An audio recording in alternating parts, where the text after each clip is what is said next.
we are definitely ramping towards a close.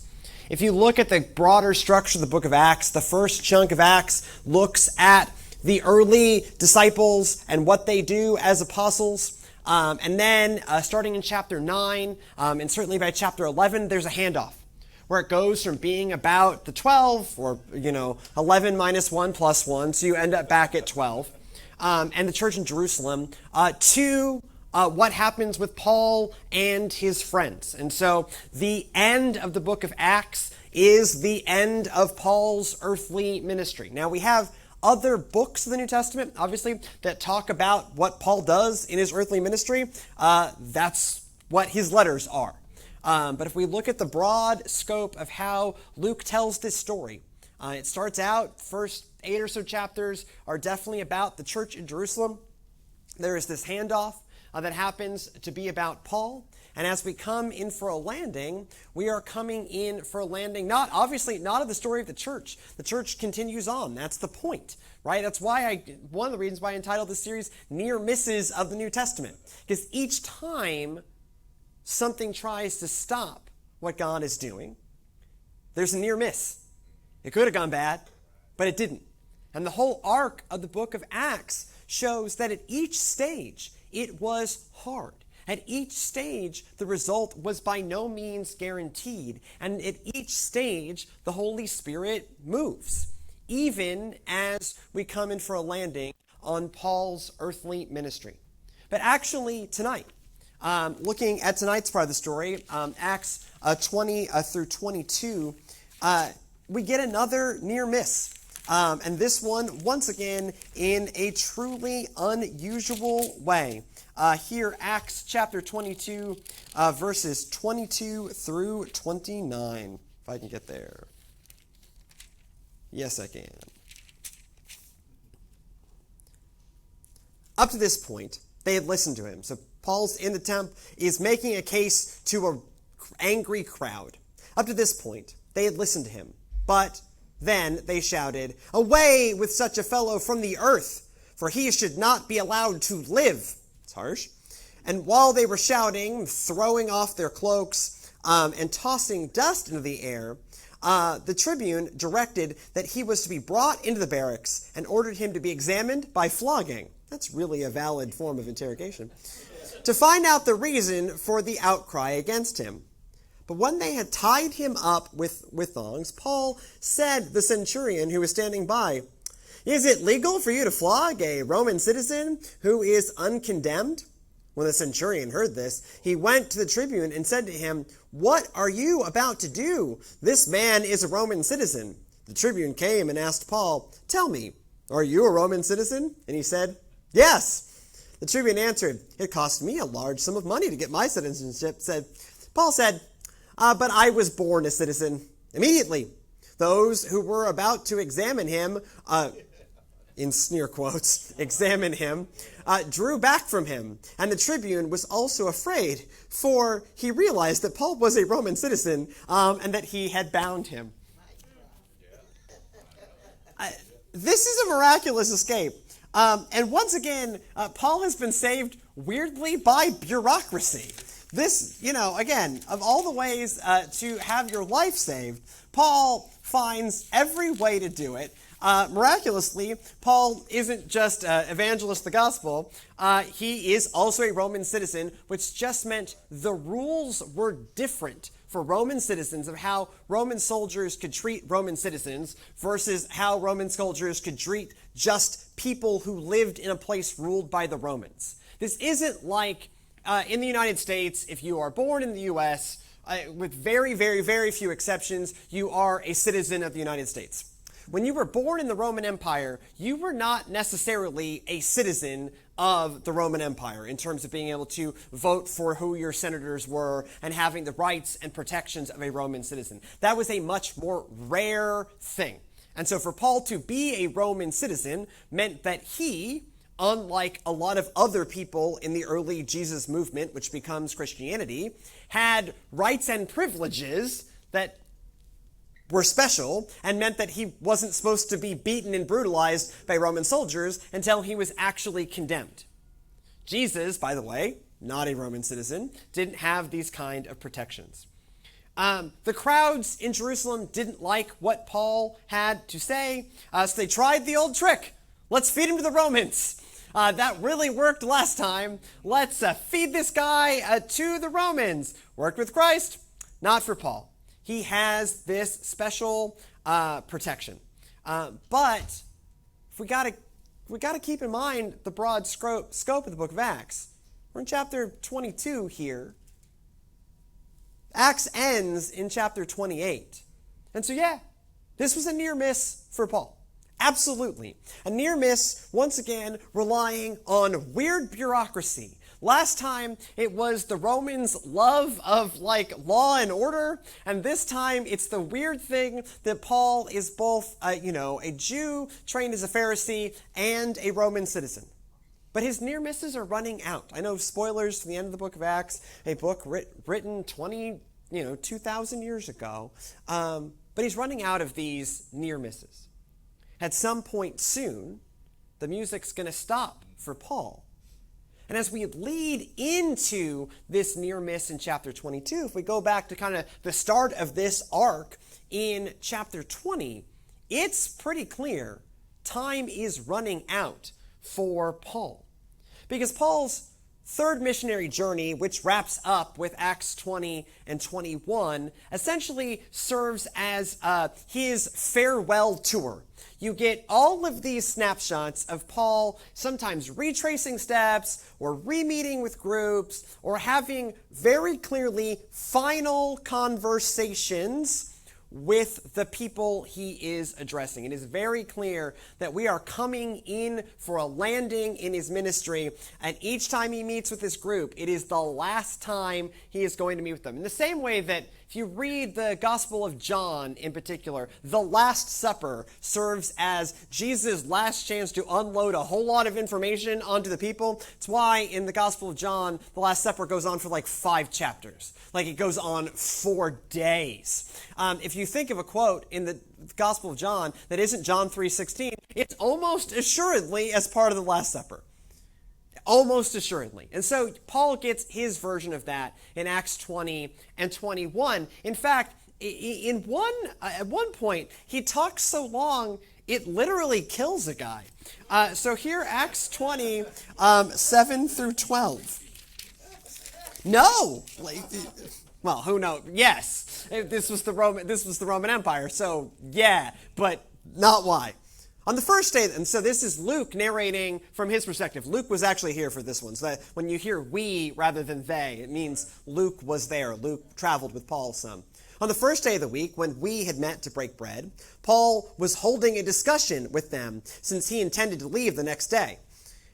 He continued speaking until midnight. There were many lamps in the room upstairs where we were meeting, and a young man named Eutychus, who was sitting in the window, began to sink into a deep sleep while Paul was still talking longer.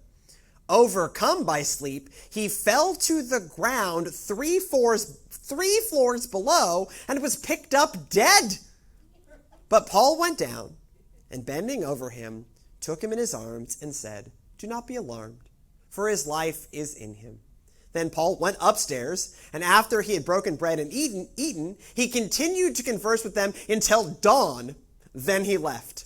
Meanwhile, they had taken the boy away alive and were not a little comforted. I don't know if they were comforted that Eutychus was still alive or that the conversation was over, but they were not just a little bit comforted. This is funny because, of course, Eutychus gets resurrected miraculously, praise God. But this discussion went on all night because this is the last chance Paul gets to download into these guys all that he has to say. And so he is literally burning the midnight oil back when that's what you needed to do to, have light at night. And it goes on so long that poor Eutychus falls out the window dead and then gets brought back to life. From there, they travel to Troas, from there to Miletus, and in Miletus, Paul visits with the elders from Ephesus, the folks from Ephesus, the leadership. So, fun word about that word elders. That's essentially the same title I hold in the modern day church. It's the same word in Greek copied over. Elders was not just a church word. It was like a governmental word that we brought in how we organize ourselves. And we still call people that, and it's pretty hilarious. But anyways, the leadership of the Ephesian church shows up to hear from Paul. But by the end of it, even if it wasn't clear in the previous story where Eutychus falls to the ground dead, it is clear here that Paul knows the end is coming. And that is why he is having these series of farewell dialogues. That is Acts 20, 36 through 38.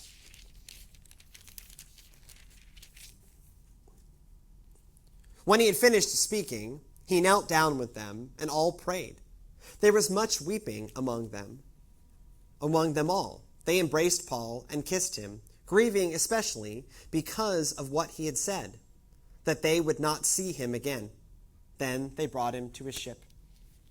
He gives this speech of encouragement, but loaded in that encouragement is, I am doing this because you are not going to see me again. I am going to Jerusalem, and in Jerusalem, that's it. You may hear from me in letter form. We know they do. But you're not going to see me, because where I'm going, my journey ends. And in fact, chapter 21 kind of amplifies this by having a series of predictions that this is going to break bad for Paul. If you are left in if Paul's like, oh, I think this is it, maybe he's just not going to go back to Ephesus. No. Paul and then a whole bunch of other people become very aware that he is going to Jerusalem as part of a journey towards the end of his earthly life and the end of his earthly ministry. You get these series of prophecies. My favorite comes in Acts 21, verses 10 through 14.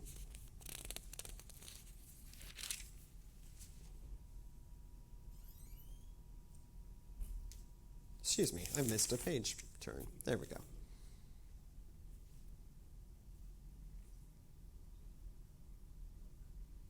There we go. I asked, where are we? Sorry, I apologize. Too many chapters. They all look the same. There we go. While we were staying there for several days, a prophet named Agabus, poor kid, came down from Judea. He came to us and took Paul's belt around his own feet and hands with it and said, "Thus says the Holy Spirit, this is the way the Jews in Jerusalem will bind the man who owns this belt and will hand him over to the Gentiles." When he had heard this, we, again Luke narrating for himself, we and the people there were urged him not to go up to Jerusalem. Then Paul answered, "What are you doing, weeping and breaking my heart? For I am ready not only to be bound, but even to die in Jerusalem for the name of the Lord Jesus." Since he would not be persuaded, we remained silent, except to say, "The Lord's will be done." And from there, he gets up and does exactly that. He goes to Jerusalem. So, it's clear. This prophecy, as we see at the end, right, more or less comes true. Not exactly in that order. Technically, it's the Romans that bind him up. And as we'll see, technically the Romans have more of a role to play, but it is a particular group of Jews in the temple that kind of set this whole thing up, and so it comes true. And Paul knows it's going to come true. Paul knows it's a valid prophecy. Paul doesn't brush it off by saying, that's not going to happen, don't worry about it. This guy is nuts. See, he took my belt. He's doing the crazy things. No. Paul says, I'm ready. I'm going to go. You see a deep commitment from Paul to follow after God's will. Certainly, he is, if we think of Christianity as, what its actual name is, right? Christianity means little Christians or little Christs. We are to follow after the image of Christ. Well, Paul's doing exactly that. Paul, like Jesus, knew what he was facing when he went to Jerusalem. And Paul, like Jesus, says and comes to the conclusion, I am ready to do what God needs me to do. And that example proves instructive for those around Paul. They confess, my will be done. God's will be done, not my own. And again, this is being told from Luke's perspective. Clearly, this was a really important encounter between Paul and Luke. Here, we're back in that we language that shows up, 2 or 3 times, 3 times really, in the book of Acts. In chapter 16, in chapter 20, and then here in chapter 21. And you see how Luke is impacted by Paul's acceptance of what God has for him and acceptance of the sacrifice that's going to entail. And so off Paul goes to Jerusalem, and he shows up at Jerusalem. It starts out fine. The Jerusalem church, once again, welcomes him, supports his ministry to the Gentiles. We get this image of, hey, thousands of people who you would never have expected are coming to Christ. Hey, that's great. But then there are rumors that Paul has been not just teaching the word of Christ, but deliberately subverting Jewish traditions. Then Paul goes into the temple and show that he has been a devout Jew, but then folks stir up, and there's a riot aimed at Paul, and then Paul gets busted by the Romans, essentially for the first century version of disturbing the peace.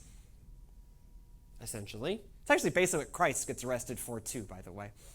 In a very much a similar journey as Jesus, right? If you're thinking, hey, I've heard this story before, we heard it in Holy Week. Yeah, there's a reason for that, right? We are showing not that Paul is himself Christ, no, not at all, but that Paul is following after the image of Christ, and thus meaning as he is called upon to go on a similar journey.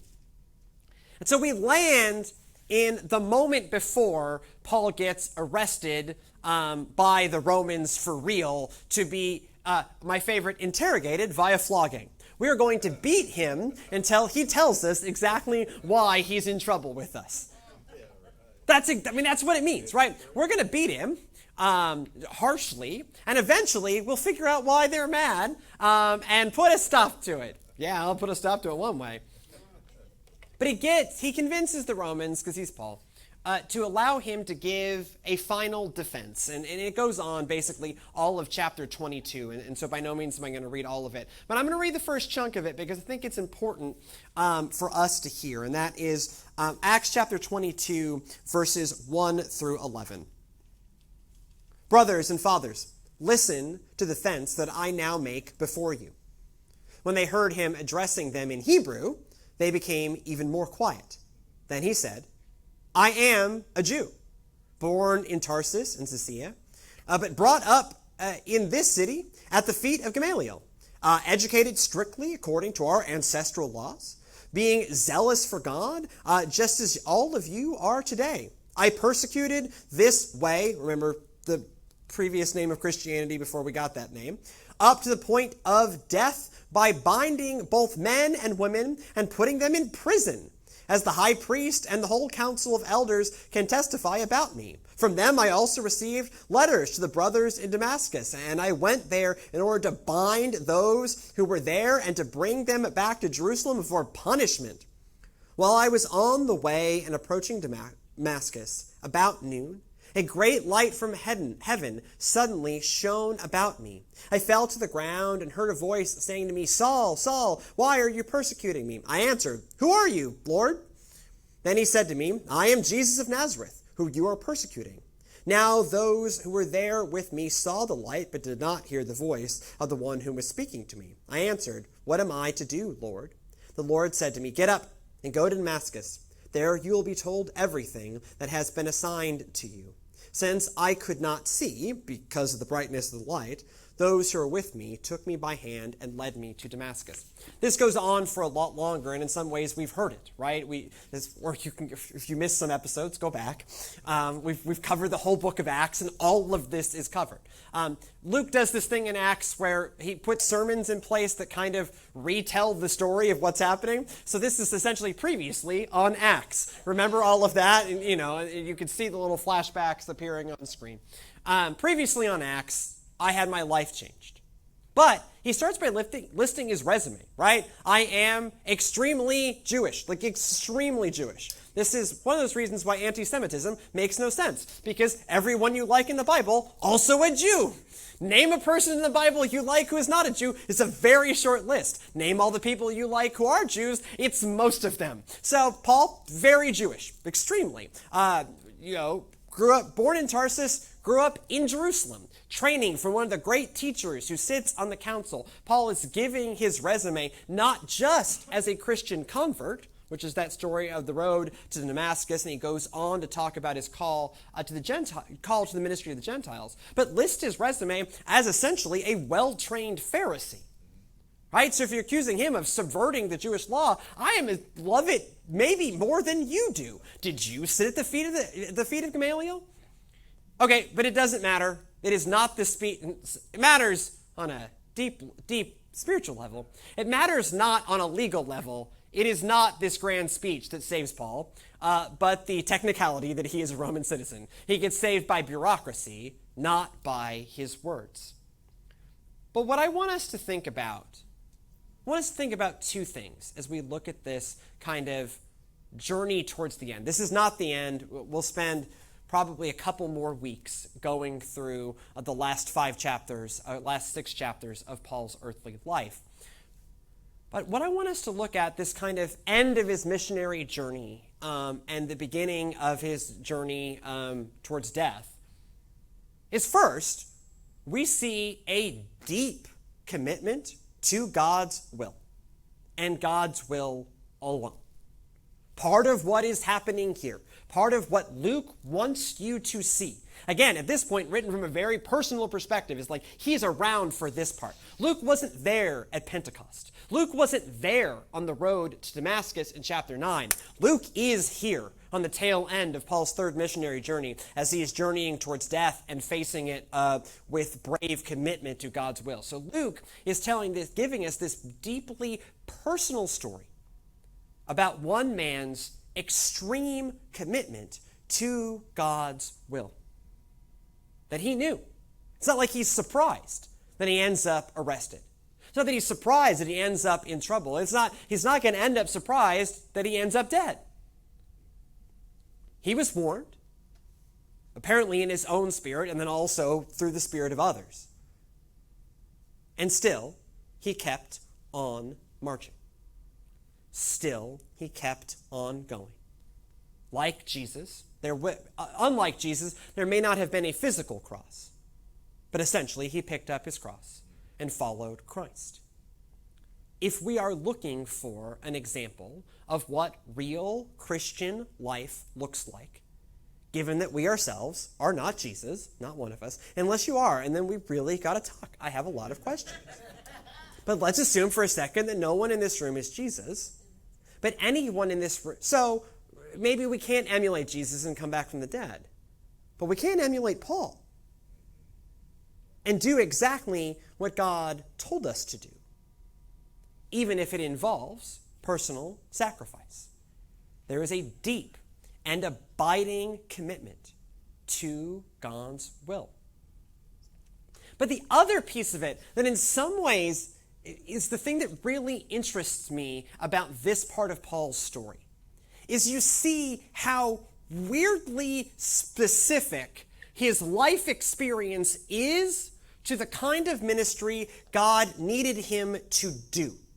Right? Paul's got a really weird resume. And that is one of the things that comes out abundantly clear in chapters 20 through 22, because you hear it all from Paul himself. Right? So you hear how Paul was born a Roman citizen, in Tarsus in one column, trained under Gamaliel in Jerusalem in another column. In one column has the rights and privileges to move about the Roman Empire in incredibly specific ways. On the other hand, has this deep and abiding knowledge and commitment of the law. He is also incredibly well educated. Again, he's the only college guy essentially the movement has. And so he has the intellectual capacity to make arguments to erudite Gentiles that thought very highly of themselves, like the Corinthians and the Athenians, but at the same time can stand in the temple by rights, able to stand in the temple, not in the Gentiles' court, but in the heart of the temple, and make an argument based on the Jewish law to the Jews as one who studied under Gamaliel.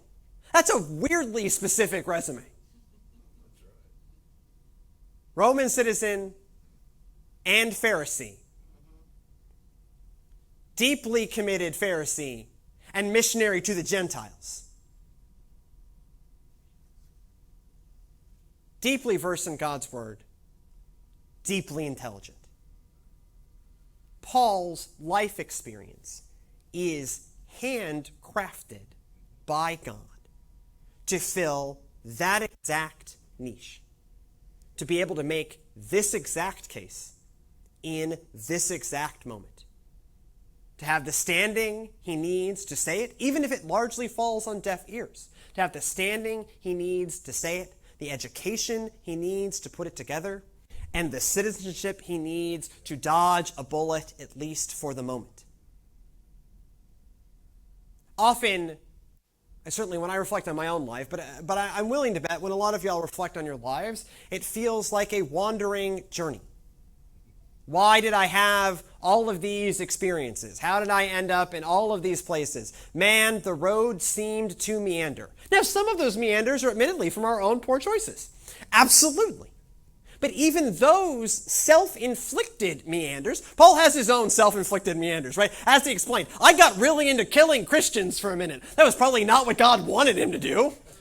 But God knew he was going to do it, and God could use that, right? And he confesses, like, I got really into killing them and binding them and throwing them in jail. I even went to Damascus to bind and throw more of them in jail. I really liked it, right? God probably did not want Paul to get really into killing Christians, but Paul did. And so that also adds weight to his testimony. I used to be on your side, hating all of this stuff. And then I had this radical life-changing experience, and now I'm an evangelist. See how I have changed. I was as far on your side as one could be, and yet here I am as far on the other side as one can be, and it even adds weight to his testimony. And so our meanders, our weird lives, our weirdly disconnected life experiences, our self-inflicted meanders, our meanders inflicted by circumstance, it may look like a winding road for us. But each one of those meanders, each one of those life experiences prepares us for the person God needs us to be in a particular moment. The best person to testify to God's reality in the midst of addiction is not the person who's been clean and sober their whole life. What do they know about the weight of addiction? No. The much better testimony comes from one who has been there and found God's strength on the way out. Similar with someone who suffered from mental illness, right? It is, for someone who doesn't suffer from depression, to hear someone who does suffer from depression, to hear from someone who doesn't, oh, it's going to be okay. What on earth do you know? Trust me, I've heard these speeches and I'm just like, yeah, no, great, that's cute. That's adorable. But to hear from someone who has been in that same place, who has experienced those similar kind of meanders, and I pull two things that, I think and pray about a lot, those with mental illness and those who suffer from addiction. But why on earth are there so many veterans groups, right? Because, veterans who have been on that kind of life experience can speak more deeply to, again, you start to understand that these life experiences we've had, whether they are inside a church or outside a church or way outside of a church, all of them prepare us to be someone God needs us to be. Even the mistakes that we make can be used by God. Certainly one of Paul's greatest mistakes, the enthusiastic killing of Christians, gets used by God here in this moment. This to me is we have the text in Romans 8 about how all things work together for good, and you're like, yeah, right. That car accident worked together for my good. That time a family member died worked together for my good. No, that doesn't mean that they were good. That means God can take them and use them and craft you into take that experience that was bad and maybe evil even. But God can use that to craft you into the person God needs you to be to fill that little niche in God's grand master plan. When I was 19 years old, I really needed to change my life. I didn't necessarily know I really needed to change my life, but I really needed to change my life because fundamentally I was living for me.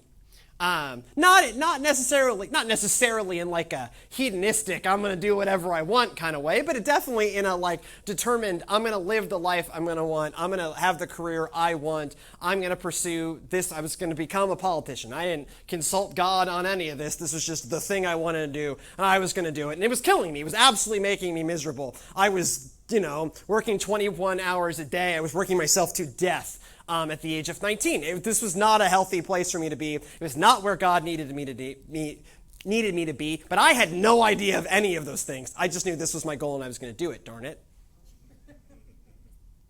I had other words, but we'll go with that. I'm on stream. Hi, Mom.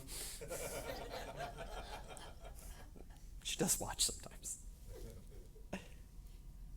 But I was walking the Camino de Santiago, and I talk about this pilgrimage a lot simply because it changed my life. But in the back third of my journey, I fell in with a weird assemblage of people. I met a executive for Sony Entertainment, the European division of Sony Entertainment. He was an Irish man named Peter. And I met two American college students from California, one named Thomas and one named Marcos. Peter had just quit his six-figure salary to become a school teacher. He was no longer with Sony Europe. That's why he was walking the Camino. He had time. And he was walking the Camino because he was about to start teaching in the fall. That's a real radical shift, right? Selling Spider-Man movies to children instead trying to take the Spider-Man toys away from children so that they'll learn arithmetic. I don't remember what subject he was teaching, but we'll go with math. So that was Peter. Thomas and Marcos both had graduated, they were a few years older than me, had just graduated from Loyola Marymount University, and they were going to go teach in some very small island in the Pacific. I'm going to say the Confederated States of Micronesia. I don't remember if it is that, but picture small, obscure Polynesian island, such that I don't remember which one. This was 15 years ago. But a small island in the Pacific. They had this high-powered degree from this very nice place. None of it was in education. And they were going to go be essentially missionaries, Catholic missionaries, in the Confederated States of Micronesia, because that is what God had told them to do.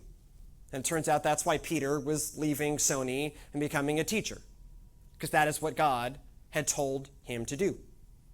And so as I was walking along, and God was working on me, these people with the exact life experience that I needed to hear about were thrown into my life essentially at random.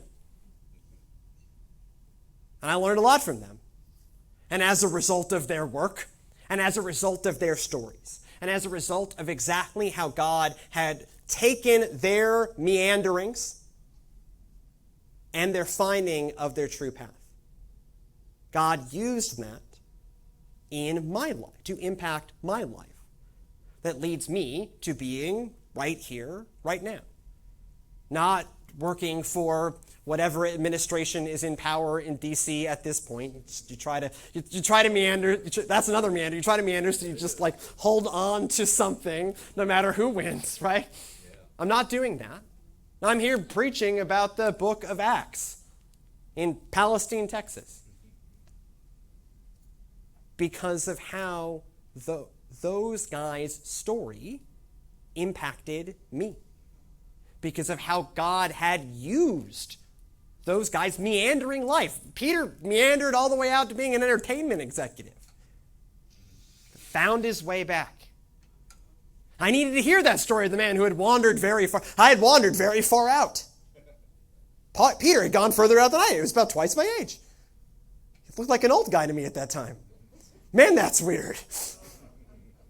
He was 40-something. It's ancient of days. I don't feel so old anymore. I have a birthday coming in a couple days. It's part of my problem. I leave my early 30s in a couple days, and so it's all very terrifying. Anyways, Peter seemed old to me at the time. Boy, was I wrong. But I heard that story. God took that meandering of Peter in the same way that God, in a similar way to how God took the meandering of Paul here in this moment. And it made Peter the perfect preacher into my life. Not formally, he wasn't ordained. He was a Sony executive. But he preached into my heart. And that broke through. Because he had been on a journey like mine and had found the way out. And that changed me. So if you look at your story and go, man, it's weird. Yeah, welcome to the club. That's all of us. Maybe it's weird on purpose. So that you can speak into a specific person's life or a specific situation. So that you can be ready for a specific time, for a specific need. Maybe you've seen that already. Maybe you haven't seen that yet. But God can and does take whatever we've done, whoever we've been, and use that for the good of God's kingdom. Even if that thing you got really good at was killing Christians. Now, you can actually tell me that, and I can't be compelled to testify. So just keep that in mind.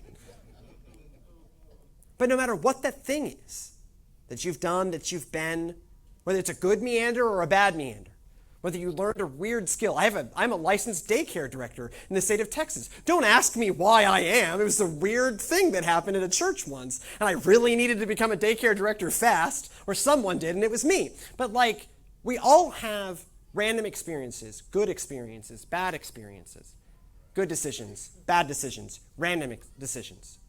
All of them form us into who we are. And God needs all of that. All that we have been. Because there's still a lot of people out there in the mission field that need to hear something. And maybe we're the people who have the right weird combination of things to tell that story that's going to make that impact. Paul was a Pharisee, a Christian missionary, and a Roman citizen. That's a real random combination. Let us